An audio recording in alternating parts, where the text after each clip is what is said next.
Welcome everyone to this module of ML Summer School. This module is on supervised learning part 3.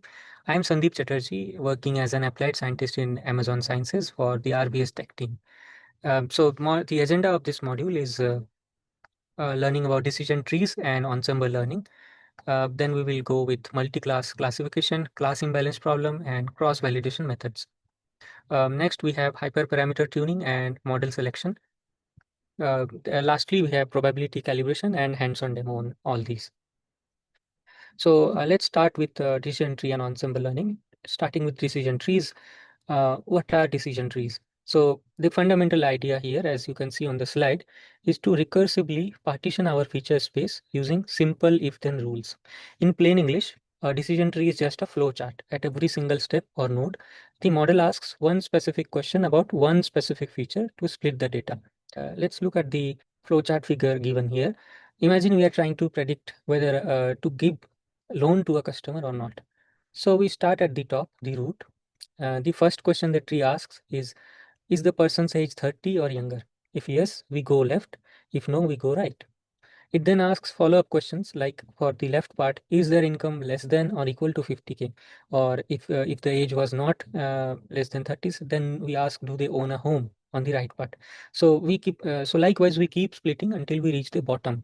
So these bottom are called leaf nodes. So these are our leaf nodes, and this is where the model finally makes a confident prediction, classifying each data point either into class A or class B. So this was all about what decision trees are. We are going into why behind the splits. Now, looking at this flowchart, a crucial question should pop up into our mind is how does the tree know which question to ask first? Why did it ask about age instead of income at the very top? Things like that. So the tree actually doesn't just guess, it relies on math, and it wants to ask the question that best separate our mixed up data into pure distinct classes. So the algorithm involves a measurement of what we call as splitting criteria. So let's break down the math. We will go through few metrics. So our first metric is Gini impurity. So it is very simple. The formula is 1 minus summation of pi square for all I. So this is a impurity metric. So think of impurity as how mixed up our data is. So if you randomly label the data point based on the distribution in the node, your chance of making a mistake will be more if you have impure data. So if a node is completely pure, meaning every single person in that group belongs to just one class, let's say class A, the Gini score is exactly 0, and you can convince yourself with usage of calculus or some other mathematical methods, and this will be maximized. This Gini will be maximized for two classes if pi is 0.05. So in that case, the group will have perfect 50-50 split. So this is maximized when actually both the classes are balanced. So if you have 50-50 split of class A and class B, the Gini score hits the maximum of 0.5. And in that case, the data set will be maximum impure. This is what Gini impurities. And we have an alternative, which is actually better metric. This is known as cloud Shannon entropy, or we simply say entropy, which comes from the information theory. So the formula looks like this. H is summation of pi log pi in base 2 for all I, summation for all I, and this is negated. So this is better, but the reason we use Gini is because entropy involves computation of log with floating point log in base 2, while in Gini we simply need square. So but entropy is a better measure, and just like with Gini, a perfect pure node will have an entropy of 0, and a highly mixed node has high entropy. Entropy is measured in bits, and it's essentially a measure of disorder or chaos in our data. So a tree's job will be to bring order to the chaos. We will need maximum order, minimum chaos. And so how does the tree actually evaluates a potential split? Is that it uses information gain. So information gain is our next metric, which is uh, which is entropy of parent minus weighted average entropy of the child, which is like entropy of before minus the sum of entropies in the after. Yeah. So which is entropy of parent minus weighted average entropy of the child, which is like entropy of before minus the sum of entropies in the after. So when the tree is deciding its next move, it looks at the every possible question it could ask, and it calculates the information gain for each one. So information gain, as we saw, is simply the impurity of our parent node minus the weighted average impurity of the child nodes of the after the split. So the question that results in the highest information gain, the one that reduces our chaos the most, is the winner. All right, so now we understand the logical math behind how decision tree builds themselves, and while inference, we just traverse the tree and make the decision. But in applied machine learning, no algorithm is a silver bullet. So let's talk about the practical reality, the good part, the bad part, and how we keep them under control. So the strengths of decision tree, of why we love them, is the absolute biggest advantage of the decision tree is strictly interpretability. So if you build a complex neural network, the network as a whole, it's a black box. But with a decision tree, you can print the flowchart, walk into a meeting with business stakeholders, and explain exactly why the model made a specific prediction. So if you have a prediction of data point, you have the exact traceability. You know which rules were followed to infer this prediction, and as well as you also know the exact threshold of why a rule was triggered, or exact threshold of why a rule was not triggered. So this is the good part. The next part is they are also incredibly low maintenance. So unlike many other many other algorithm, decision tree can handle mixed data type natively. So you don't need to scale or normalize your features beforehand. And because they use those hierarchical splits, they naturally capture non-linear relationships. So no scaling is needed, and it captures non-linearity very well. Now, coming to the weaknesses, the dark side of trees is that decision tree are often prone to overfitting because they are so flexible, they have high variance. And this means if you just change a tiny handful of data point in your training set, the math might cascade very differently, and it will end up with very different, wildly different tree, which will have different predictions. So because if they are left to their own devices, they will grow until they perfectly memorize the training data. So this perfectly memorizing is what we call as overfitting, because it will include all the random noise, which means they will fail terribly in the real world. They might perform very well in the training data, but in the real world, they will fail terribly. So this is one weakness. Another terrible weakness is greedy splitting. So remember how we talked about the information gain. So at each step, it is only looking at the best possible split for that exact moment, the next moment. So it does not plan ahead. Because it's only optimizing locally at each node, it might miss out on globally optimal tree structures.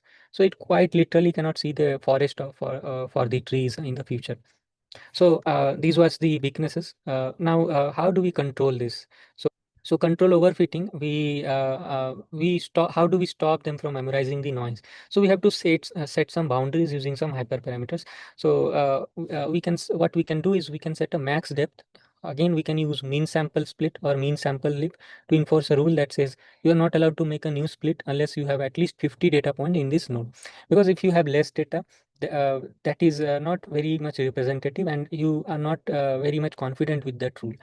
Alternatively, you can also let the tree grow completely wild, then use a technique called tree pruning. So it's called pruning. Specifically, it is about cost complexity reducing. So in this, we go backward and chop off these specific branches that do not actually add much predictive power. So to wrap up this, when you should actually reach for a decision tree in your project is when interpretability is a hard requirement. You can use them when you are working with standard tabular data with a mix of feature, and they are fantastic for feature important analysis, giving you a quick baseline understanding of which variables in your dataset actually matter before you move on to building more complex models. So the wrap up, brilliantly good for interpretability, but they will suffer from high variance, and you can exactly know how they make the decisions. But if you do not keep them on a leash, they will overfit your data. So to make them actually useful in real world setting, you have to control their variance, setting boundaries like max depth or pruning. All right, we have covered the math, the strengths, and the weakness. To summarize, decision trees are brilliantly interpretable, but they suffer from high variance. That's why you have to control them with setting boundaries. But here is one thing. Uh, a single decision tree is rarely used on its own in modern large-scale machine learning systems. Instead, they are fundamental building blocks. So decision tree truly shines when you combine hundreds or thousands of them together into what we call as ensembles. So that's our next topic. We use ensembles like random forest or gradient boosted trees. So, all right, let's dive into some of the most practical aspects of using decision trees, starting with feature importance. So when you throw a massive data set at a decision tree with dozens of features, you usually want to know which of these features actually drove the predictions. The tree calculates this by looking at the total impurity reduction across all the splits where a specific feature was used. So intuitively, the features used higher up in the tree, closer to the root, have the biggest impact because they are separating the largest chunks of the data very early. So if you are coding this up in Python, scikit-learns makes it incredibly easy. You just call tree dot feature importance, and it gives you an array of scores neatly normalized to sum to one, telling you exactly how uh, valuable each feature was, the exact weightage. So to make sure we completely grasp the math we talked about earlier, let's look at the Gini impurity with some quick numeric intuition. So imagine a node where our data is perfectly split down the middle, a 50-50 split of class A and class B. So if we plug that into our Guinea, we get this is the maximum impurity. This is our worst case scenario where our data is maximum impure. So it's the maximum impurity. So essentially a coin toss, it's like a coin toss where you cannot bet on either head or tell if your coin is unbiased. Now, what if the tree makes a great split? We can end up with, let's say, in that case, your Guinea impurity will be 0.18. You can see the impurity drops significantly, right? Because it's mostly pure now. So it will result in a zero impurity. It's a perfect score. So, and this will happen in either way. So if it is 100 zero split or 0 100 split, it is the same. So like it should be that all data points are in one class. It doesn't matter which class. So this is a perfectly pure leaf node where the model is 100% confident. Now, talking about pruning strategies, we have pre-pruning to prevent from memorizing the noise. So how do we do it? We prune it. And there are two main ways to do it. First is pre-pruning. So this is where you set the ground rules before training even begins. So you tell scikit-learn things like do not grow trees deeper than max depth of 5. So, or you can have rules like every leaf must have mean samples leaf of at least 20. So it stops the tree from over expanding in the first place. Second is post pruning. So specifically it is about cost complexity pruning. So here you let the tree grow as deep as it wants. Then you just use a parameter called CCP alpha. So to penalize complexity. So you evaluate the tree and systematically snip off the weak branches at the bottom where tiny gain in purity. So a higher CCP alpha means more aggressive pruning. So to wrap this all up, remember that individual trees are essentially building blocks. But a single tree will have very high variance and will be a weak predictor.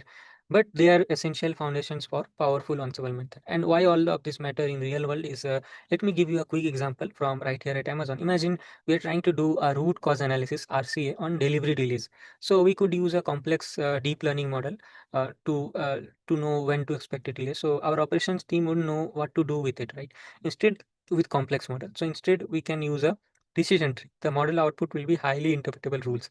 So it may say something like if weather is heavy rain and distance is more than 50 kilometer, then predict delay. So that is a clear actionable insight that an operations manager can instantly understand and use to improve our network. So that is the true power of an interpretable model. And decision tree are highly interpretable model. So our next topic is ensemble learning. So here, instead of relying on one super complex model that might overfit, as we saw with decision trees, we combine multiple weak models to create one massive, strong model. So that wisdom of the crowd is exactly what we are building here. So let's start with bagging. The most common way we build this crowd is through a technique called bagging, which stands for bootstrap aggregation. So here is how it works. Instead of training 100 trees on exactly same data set, which would just give us 100 identical trees of no use, we create bootstrap samples. This means we sample our original data with replacement. So every tree gets a slightly different randomized version of the data set to train on. Once all these trees are trained, we aggregate their predictions. This is for combine. So if we are doing classification, we let the trees vote and take the majority. And if it's a regression, we take the average. The mathematical beauty of bagging is that it directly attacks a decision tree's biggest weakness, which is it heavily reduces variance without increasing the underlying bias. Uh, the upgraded version is random forest. So random forest take bagging and add one brilliant twist. So what if all our trees look at the exact same features? They might still make very similar decisions, right? Especially if one feature is super dominant. They become correlated. So to fix this, a random forest forces the tree to look at random subsets of features at every single split. So for classification tasks, a single standard rule of thumb is to give each split access to the square root of the total features. For regression, it's about a third. So by restricting the features, we decorrelate the trees. So this is about how do we tune the forest. So let's look at three key hyperparameter. First one is n estimator. So this is about how many trees we are using. This is just the number of trees. So the great news here is you literally cannot overfit by adding more trees to a random forest. You will eventually hit diminishing returns and waste compute power. But it is generally perfectly safe to increase the number. Now, next is max features. So if you lower this, you force more decorrelation. So your trees become more diverse, which lowers variance, but it might also introduce a tiny bit more bias. So it will have less variance but more bias. That's why you have to balance this. Next one is max depth. So unlike single decision trees where we have strictly limit depth to prevent overfitting, yeah, what it means in a random forest is we often let the trees grow much deeper. So we want them to have low bias because the bagging process across hundreds of tree will naturally compensate for the high variance. So we can close this with the final topic called out of bag or OOB score. So because how we sample our data with replacement, roughly 30% of the original data gets left out for any given tree. So this algorithm uses this unseen data to validate the tree on the fly. It's essentially a free built-in validation set without having to hold out a separate data. So to summarize, when should we use random forest? It should absolutely be your default go-to starting point for any tabular data problem. It makes very few assumptions about your data. It's incredibly robust to outliers. And because every tree is independent, you can easily parallelize the training across multiple cores. Now, coming to the next topic, we have boosting. So the core idea behind boosting is instead of training models in parallel, we train them sequentially. So every single tree is in the sequence has one specific job to look at the mistakes made by the tree right before it and correct them. The logic is highly intuitive. When the first tree makes its prediction, it will inevitably get some samples wrong, right?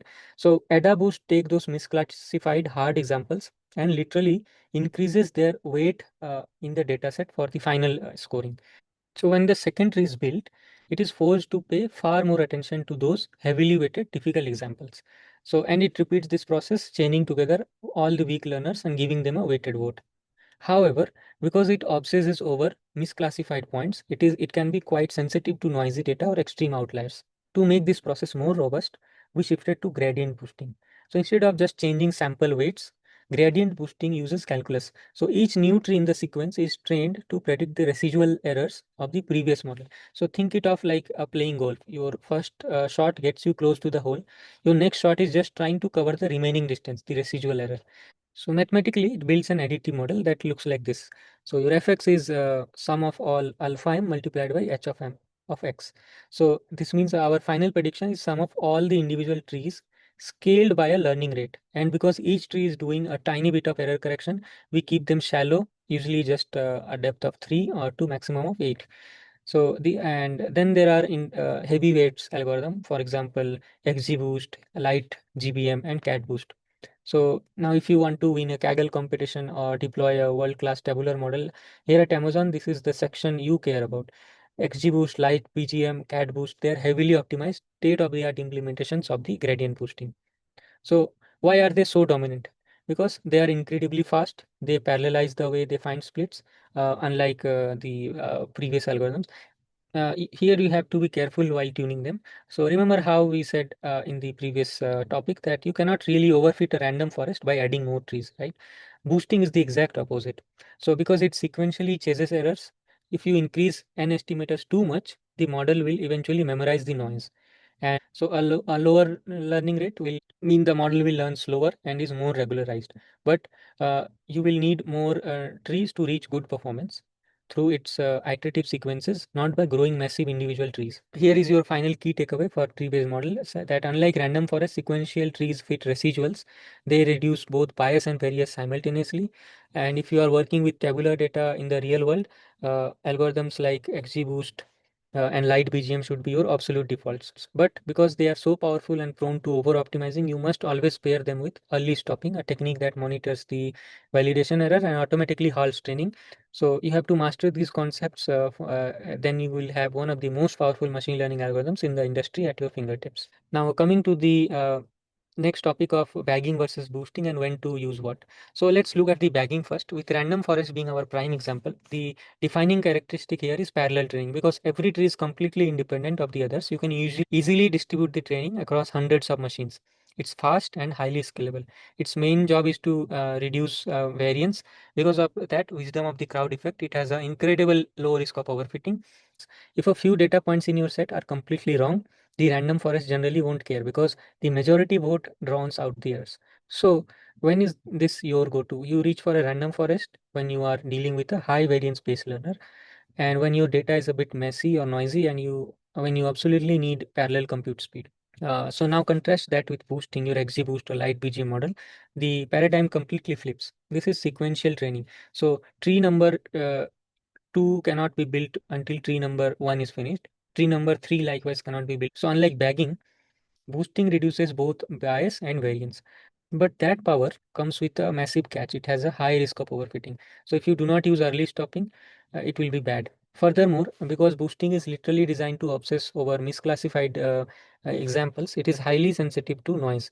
So if you use a garbage outliers in your dataset, the model will upweight them and disparately try to fit to that noise. And when you are willing to spend the time carefully tuning hyperparameters, and when you are absolutely chasing maximum accuracy. In industry competitions and highly optimized production systems, this is usually the winners. To conclude, to summarize, think of random forest like a blunt instrument. It is incredibly robust, easy to swing, and hard to mess up.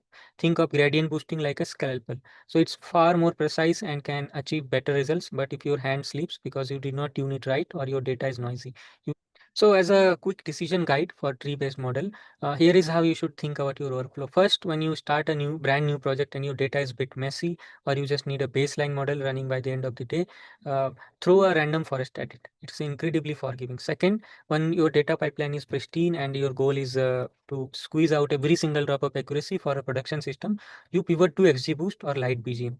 That is where you get maximum performance. You have to prioritize interpretability. In those cases, stick to a single decision tree or a random forest where you can easily extract feature importance. And finally, if you are working with any kind of structured tabular data, think like CSVs or SQL databases, spreadsheets. So XGBoost paired with early stopping is simply the industry standard. So lastly, with the right tool and right job, you can apply either bagging or boosting and you can get the maximum out of it. But both of these dominate basically the tabular data. So if you have something which is outside of tabular data, you have something like multimodality or complex data type. So trees are not the answer for everything. If your data is unstructured like text, or even though it is structured but complex like images or audio, then you have to put the trees away and shift entirely to deep learning or neural networks where it is seen the with maximum accuracy. So the key takeaway is bagging is for noisy data, for parallelism, variance reduction. Boosting is for clean data, sequential learning, and maximum accuracy. Now, coming to the topic of multi-class classification, class imbalance, and cross-validation methods. So far, a lot of our mental models have been built around binary choices. So, if it is fraud or not fraud, to give loan or not give the loan, will the customer click or not click? But in real world, we rarely have just two options, right? What happens when we need to classify an image into one of 100 different categories, or predict which of our thousands of products a user might buy next? So we need multi-class classification strategies. So let's walk through the three main ways we handle this in practice. So our first way is one versus rest. So this is called OVR, the scalable default. So the most straightforward approach is, let's say we have k different classes. So OVR simply trains k separate binary classification. So if we are trying to identify apple, bananas, and oranges, we train one model that asks, is it an apple or anything else? Another that asks, is it banana or anything else? And so on. So when it's time to make a prediction, we run the data point through all k models, and whichever model shouts the loudest, whichever has the highest confidence score, that wins. That it lets you take almost any standard binary classification and force it to do multi-class work. Our next method is one versus one, the heavy computation. So So instead of comparing one class against everything else, we train a dedicated model for every single pair of classes. For example, apple versus banana, apple versus orange, banana versus orange. So now when you have a new data point comes in, all these models vote and the majority wins. So now if you look at the math, you have to train k into k minus 1 by 2. It's like kc2 classifiers. So if you have a massive number of classes, say over 10, these combinatorial explosions become computationally expensive very quickly. So but why use it? Because each individual classifier is only trained on a small subset of total data. So just the data for the two specific classes. So for example, support vector machines, SVMs, natively scale poorly with large data set sizes due to complex kernel computation. So next is the softmax, which is also the neural network standard. So it is technically multinomial logistic regression. So unlike the previous two methods, which hack together multiple binary classifications, softmax is truly native multiclass. So let's look at the mathematical engine behind this. Uh, the intuition is clear. First, we take the raw output scores of our model. So raw output score is the real number, so it can vary anywhere between minus infinity to infinity. So we apply the exponential function. We raise the score to the power of e. So this one, so this does one critical thing. It squeezes down minus infinity to infinity into 0 to infinity. So it guarantees that all our numbers are positive, no matter what the model outputs as raw score. Secondly, so now all scores are positive. We divide that result by the sum of exponential of all other classes. So this division normalizes the all outputs into fractions between 0 to 1. So it forces every single score to be between 0 and 1, and it forces all the scores to sum up to exactly 1. So in one elegant step, it converts raw arbitrary numbers into clean probability distribution. So uh, next, if you have a small number of classes and you specifically want to use models like SVM, which are not good for very large data set size, so you can use one versus one to save on training time. And if you are building deep learning models or neural networks, softmax will be your standard default. So it goes to the output layer for classification and gives directly the scores, and we can apply softmax to get the probabilities for each class. So now coming to the next topic of class imbalance. So we have talked a lot about algorithms, but now we need to talk about the data itself. One of the most common and dangerous scenarios we will imagine if we are building a fraud detection model here at Amazon, and let's say 99.9% of our transactions are completely legitimate, like most of the transactions are legitimate, right? And only 0.1% are actually fraud. So if I build a completely naive model which just predicts legitimate every time without even looking at the data, what is my accuracy? It's 99.9% of the time correct, right? So in this scenario, our standard accuracy is completely misleading metric, and it makes you look like a genius while your system fails entirely at its actual job. So how do we fix this? So we have two main angles of attack, either fixing the data or fixing the metric. So our data level strategy is fixing the imbalance. So let's look at the data level strategy. So for example, if we do not have enough fraud examples, we can create more of them using an algorithm called SMOT.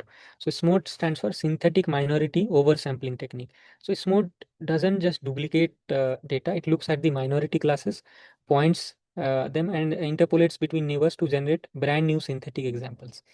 On the flip side, if we do random undersampling, we just throw away a massive chunk of our majority class until the classes are balanced. It is incredibly fast, but you are throwing away valuable information. So in practice, we often combine these. We now coming into the algorithm level strategies, we fix this by penalizing mistakes. So if we do not want to alter the data, we can change how the algorithm learns. The simplest way is to pass class weights equal to balanced into your model. So under the hood, this applies a neat piece of math to calculate weight. So your weight WK will be n divided by k times nk. So this formula ensures that the weight of the class goes up the number of samples in the class. So if your number of samples in the class nk goes down, your weight of the class goes up. So it forces the model to fairly and pay heavily for getting the rare classes wrong.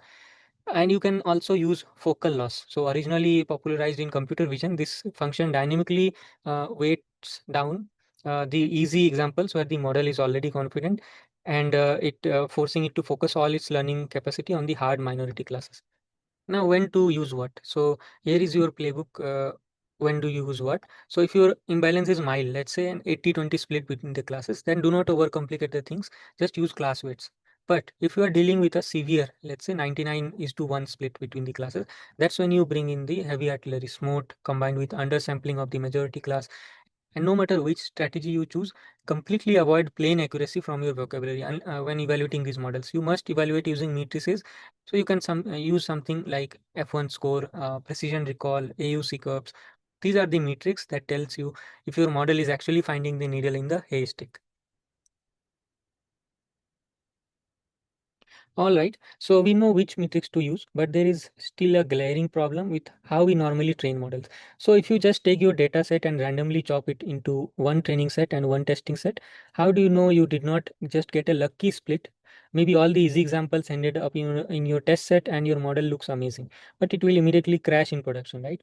So to prove that our model is actually robust, we need a better validation strategy, and this is where k-fold cross validation comes in. So k-fold cross validation is a rotation strategy. So the idea here is simple but powerful. Instead of splitting our data once, we divide our entire data set into k equal chunks or folds. So if k is 5, we have 5 chunks. We train our model on 5 of those chunks and use the one remaining chunk as our validation set. Then we rotate, and then we repeat this process 5 times so that every single chunk gets to play the role of our validation set exactly once. So you can see in this picture, we have 5 chunks and we have 5 iterations, and our final score is just the average across all 5 runs. So now you will constantly see debates about whether to use k equal to 5 or k equal to 10. So here is the industry standard. Using 5 folds is absolute standard. It is fast, though it has slight pessimistic bias because you are only training on 80% of your data at a time.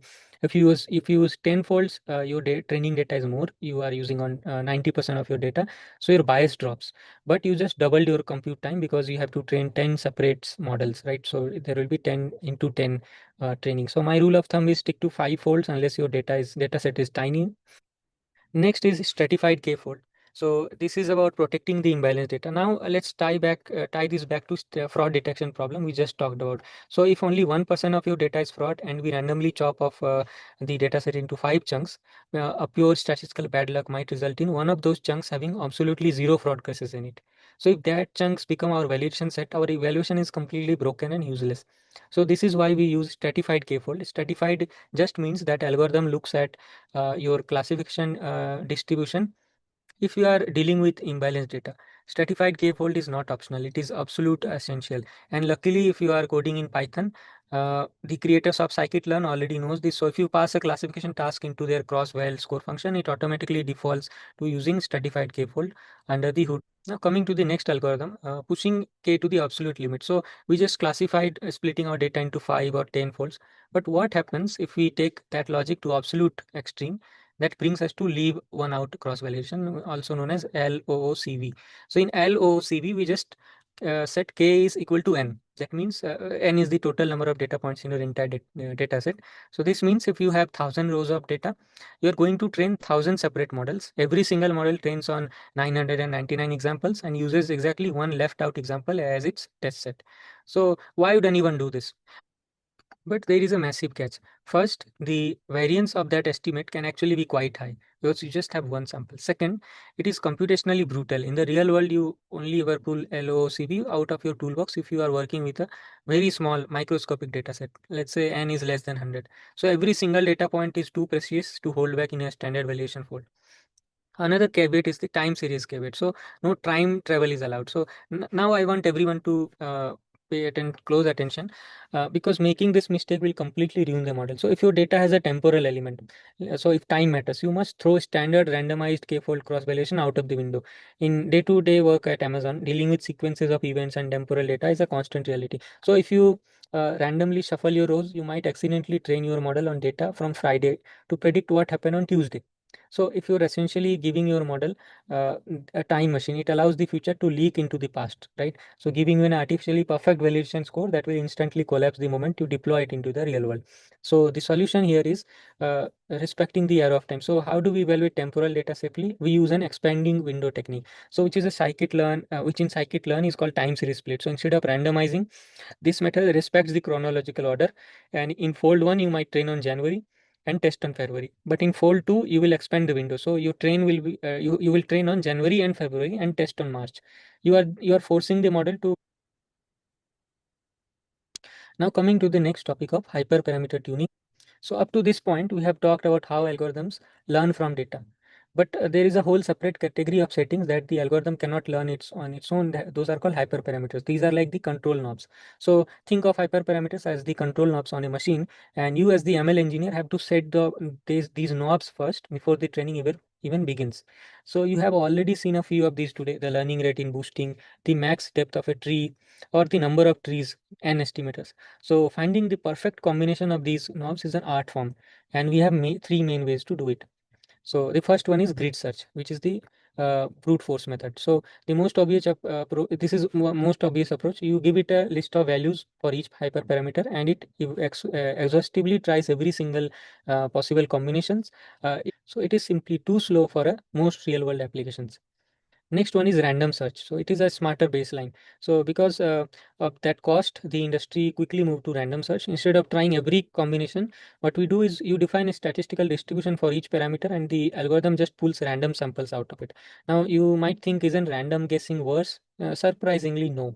There is a famous paper by Bergestra and Bengio showing that if you just run 60 random trials, you have 95% mathematical probability of finding a configuration that sits in the top 5% of all possible combinations.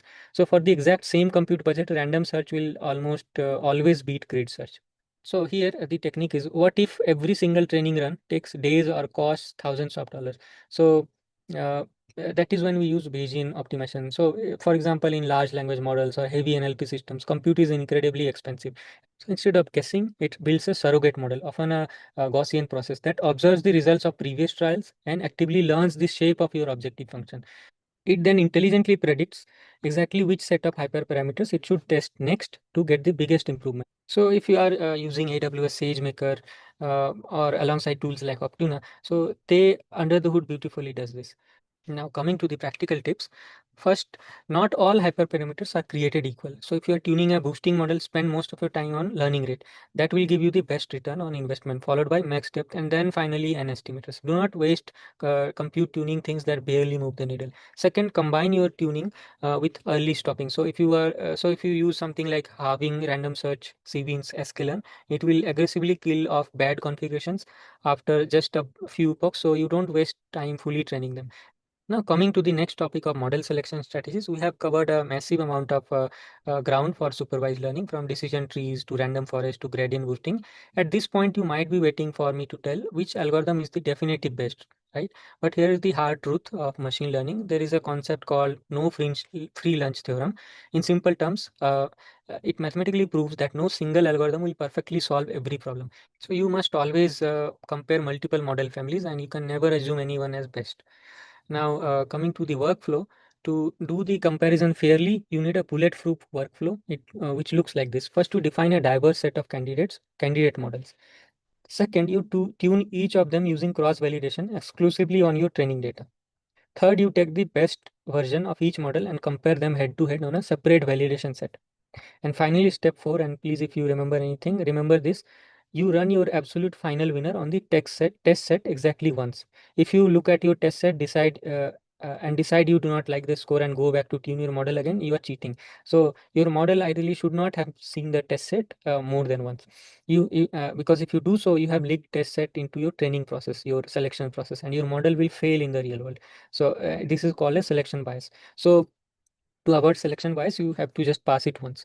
And your selection criteria should be beyond accuracy. So it should be how do we actually pick that winner? So in college, you usually just pick the model with the best accuracy, but in industry, it is rarely that simple. So when we evaluate candidate models, here, let's say at Amazon, we have to look at the whole picture. We look at the exact business relevant metric. We look closely at computational cost, not just how long it takes to train, but also the inference latency on the real time. If your model takes 5 seconds to predict a product recommendation, the customer has already left the page, right? So we also have to consider interpretability requirements for regulatory reasons, and how robust the model is to concept drift. If user behavior changes slightly next month, will the model gracefully adapt? So or will it completely break? So all of these things should be taken into account.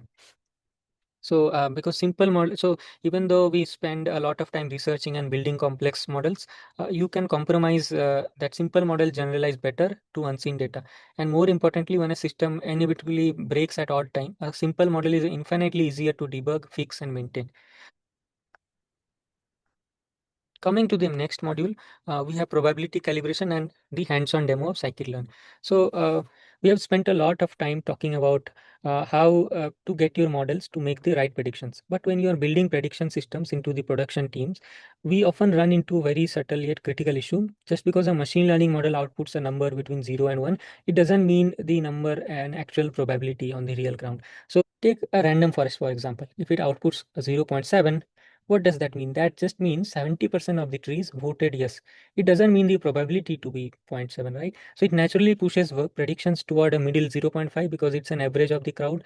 And on the other hand, support vector machines, they're even worse in this regard because they just output raw distances from the decision boundary from the support vectors. So if you hand those raw scores to a business stakeholder and call them probabilities, you are going to trouble. So we define calibration as 80-100 rule. So what does this mean to be truly calibrated? So exactly what it sounds like in plain English. If your model looks at 100 different data points and say, I am 80% confident that this belongs to positive class, then exactly 80% of them should be positive. So let's look at this reliability diagram given on the right. The x-axis is what the model predicted, and the y-axis is actual real-world frequency. If your model predicts 0.4, the actual frequency is 0.4. But look at the red line, our uncalibrated random forest. On the left side, it's underconfident. It predicts very low probability, but the actual fraction of positives are much higher. On the right side, it becomes overconfident. It's predicting 0.9, but the reality is only 0.7. So if you use this model to set financial thresholds or risk tolerances, you're going to be completely off base. So the fix is plate scaling and isotonic regressions. So these are two methods. So the first is plate scaling. This is wonderfully simple. If you take the raw messy scores coming out of your uncalibrated model and you literally just fit a standard logistic regression on top of them, it applies a smooth sigmoid curve that mathematically courses those raw scores into a much better approximation of true probabilities. The second method is isotonic regression. So instead of forcing a specific curve, this is non-parametric method. So it fits a flexible stepwise function to your data.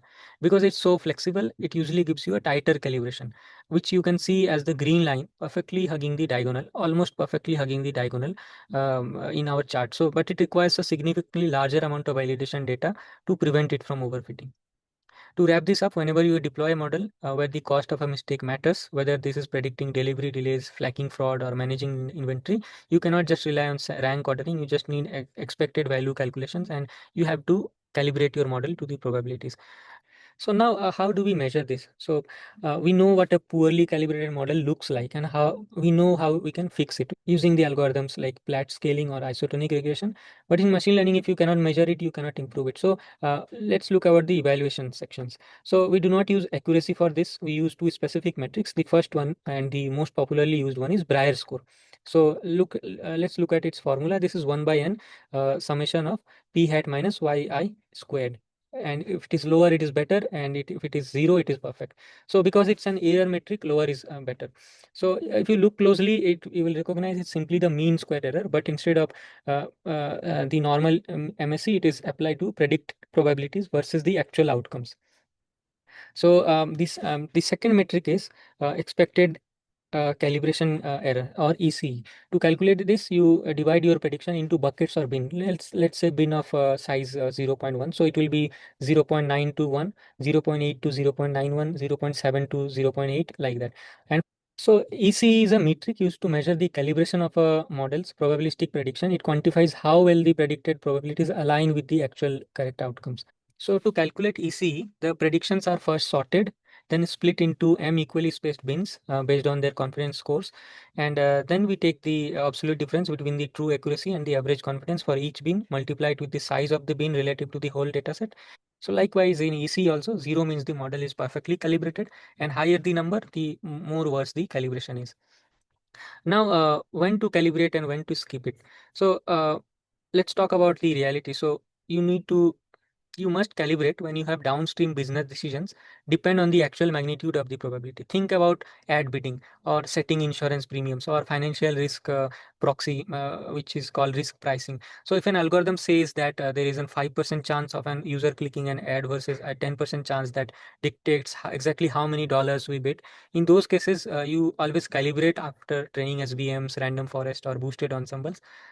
We don't care about the internal score or the internal raw values. So we just care about the ranking. So if the internal score is 0.9 or 0.4, as long as the best product has the highest score, it is fine. So in scikit-learn, it is very easy. If you are thinking to calibrate, you simply import calibrated classifier CV. You pass it in your training base model. Tell it whether you want to use the sigmoid method for plot scaling or isotonic for isotonic regression, and then you can set up your cross validation folds, and it wraps your model. So to close this topic, here is the rule of thumb. Whenever your business logic relies on absolute probability values rather than just a rank list, you must calibrate. So moving on to the last topic of this module, which is about hands-on scikit-learn. So let us switch to the Jupyter Notebook with the hands-on code. So welcome to the hands-on portion of supervised learning part 3. In this demo, we are going to take a look at the real world data set, and we will apply all the learnings that we got from the slides. So this is about a real world data set for predicting whether a university student will graduate, drop out, or remain enrolled. And we will walk through every major concept we got from the slides: decision trees, ensembles, multi-class strategies, class imbalance handling, then cross-validation methods, hyperparameter tuning, modeling selection, probability calibration. And finally, we will also see the production style pipeline from the scikit-learn pipeline package. So the dataset has about 4,400 students. So let's so first we have to set up the standard ML toolkit. We will import NumPy, Pandas, Matplotlib. It will take a little.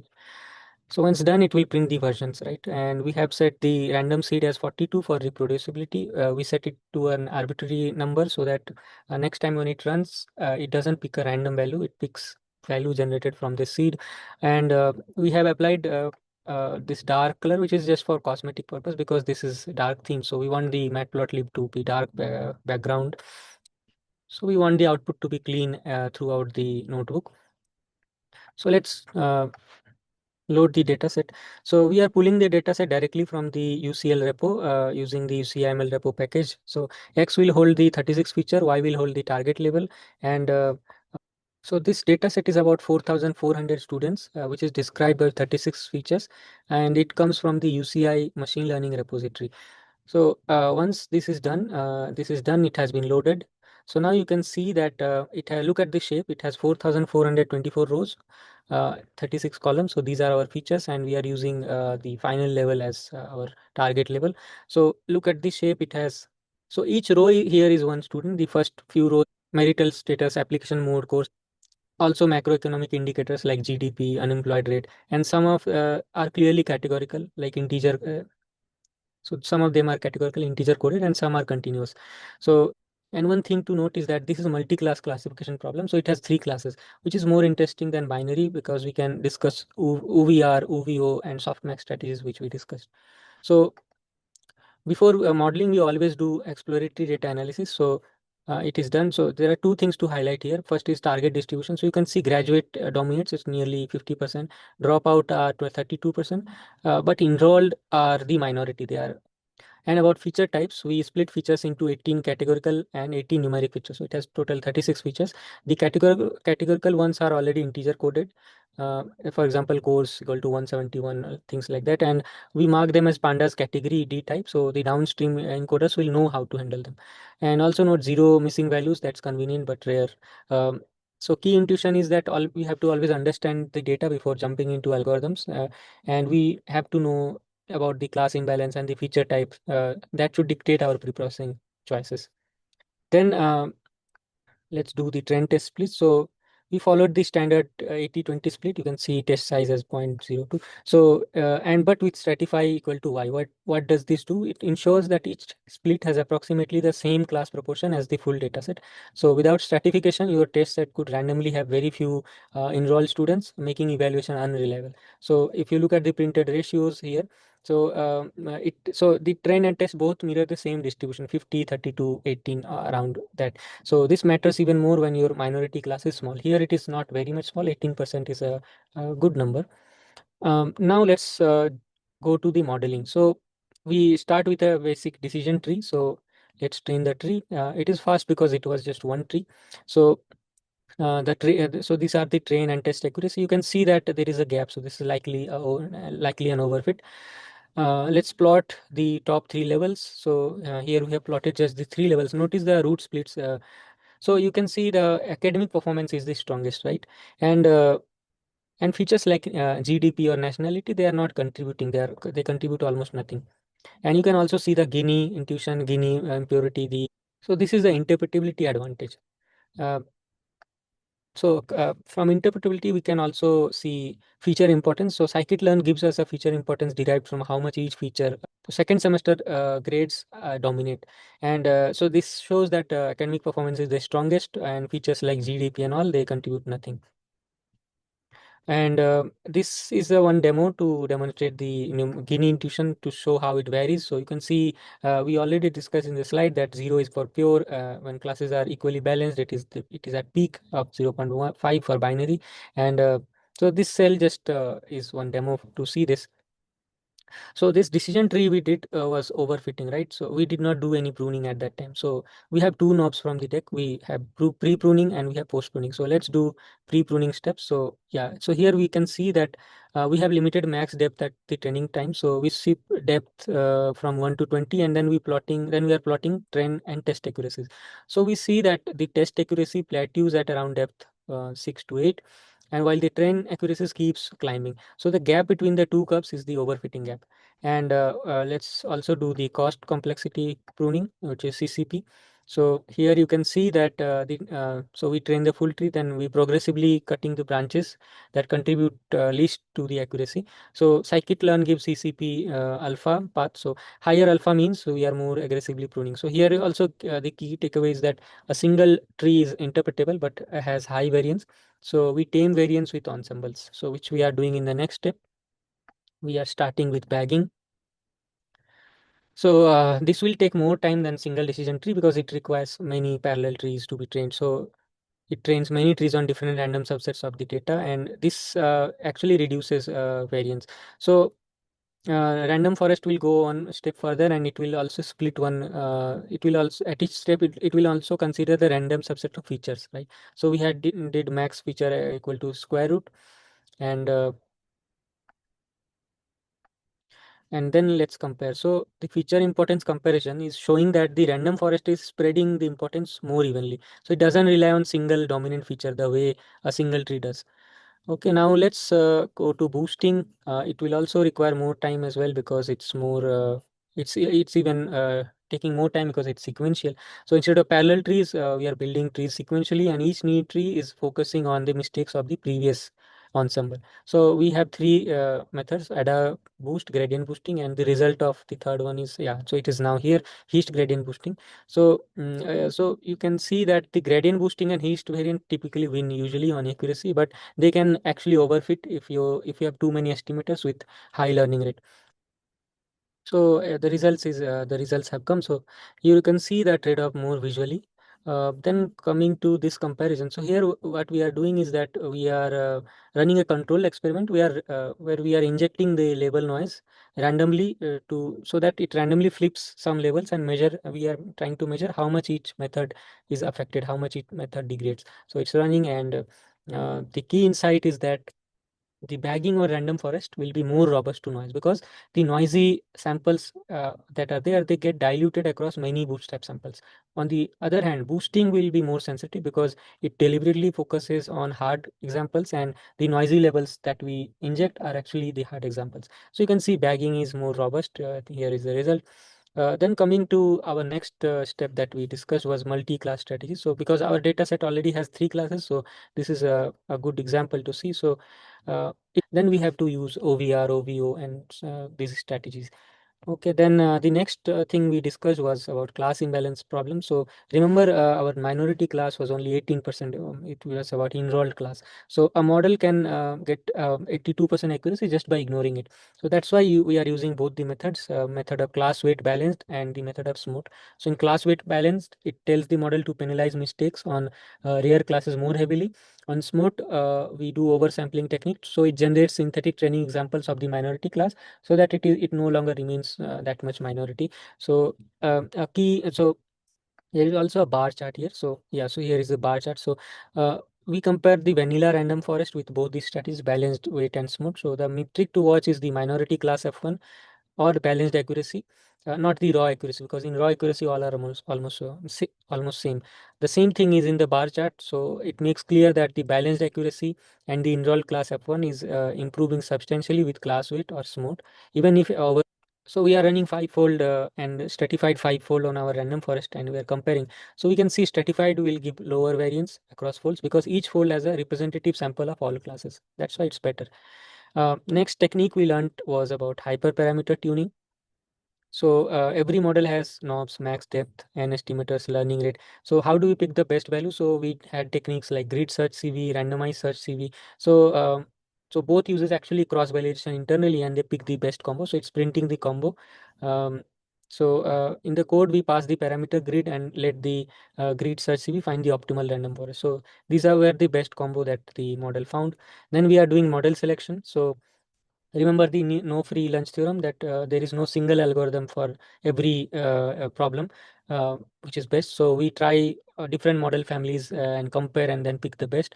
And out of so there is another key principle of Osham's razor, that among the model with similar performance, which we prefer the simpler one, because simpler models are easier to deploy, debug, monitor, and explain. So we are trying logistic regression, decision tree, random forest, gradient boosting, and here is the result. So whatever is the best model selected, so based on this principle, then to that model we will do probability calibration. So if you remember the theory, we discussed that most models output probabilities are just numbers, they are not calibrated. So we well calibrate it. So if the model says 80% probability of graduate, so that should mean that out of 10, 8 should be 8 of those predictions should be correct. So we had two techniques: plot scaling for sigmoid and isotonic regression, which is non-parametric step function, more flexible. So we wrap our best model into calibrated classification, and we can use Breyer score and EC for the selection, right? The next and the final part of this hands-on is about this pipeline. So in production we never let it run. So in production we never run pre-processing and modeling in separate steps. So that's the error prone. So in scikit-learn pipeline plus column transformer, it will let you chain everything into one single object that can be fit, cross-validated, and deployed as a single unit. So this pipeline will do what? It will do column transformation. So it has one hot encoder for categorical feature, and it has standard scaling for numerical feature that automatically does that. Then it will have classifier which will pick the best classifier. So this is about the model part. So we are using hist gradient boosting classifier with random state as 42. Then it has grid search CV, so it will tune the hyperparameter inside the pipeline. And so we have dumped it up in as student dropout model .pkl. So if you are using the same Python version and pandas and numpy version, we can import it back and we can use it in for inference in the pipeline. So this is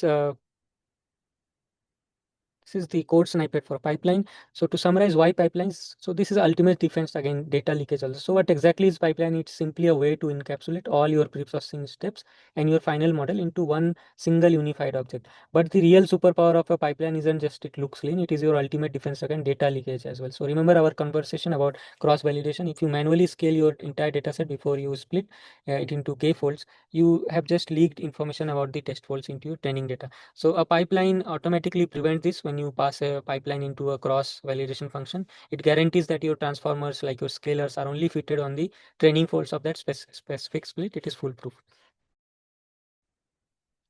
So a real world data might have mixed data type. So in those cases, it is compulsory that you use column transformers so that it handles well. So the key takeaways from this module is that uh, decision tree are intuitive, but they overfit easily. So we have to always prune or ensemble while using single decision trees. For ensembling, we have bagging, which reduces variance, as well as this is very robust to noises, as we saw in this notebook. Boosting reduces bias, but it is best on clean data. Then we have to use multi-class classifiers for when we have multiple classes. So tree handles it natively, but for binary classifiers like SVM or logistic regression, we have to use techniques like UVR or OVO. We also have to take care of class imbalance. Never rely on raw accuracy. We have to use balance metrics or use techniques like class weight or smooth to better tune our algorithms. Then we have the techniques of cross validation, which always stratify for classification, gives reliable performance estimates. Then we have the technique of hyperparameter tuning, which is a grid search for smaller grids, randomized search for large ones, because um, uh, randomized search when we need faster results. Model selection, we always have to compare multiple models because of the no free lunch theorem, and we have to prefer the simpler ones when the performance of two models are similar. Then we have calibration, which is very crucial when downstream decisions depend on the predicted probability values. And always use a pipeline package. So we have column transformer, pipeline, search CV. So these are for production ready ML pipelines. These are package which makes wraps all steps into one deployable object, and we can use. So that's the complete supervised learning workflow from raw data to a calibrated tuning. So it's almost always a best practice to use pipeline functionality from scikit-learn library. With this, this module ends. Thank you for attending this session.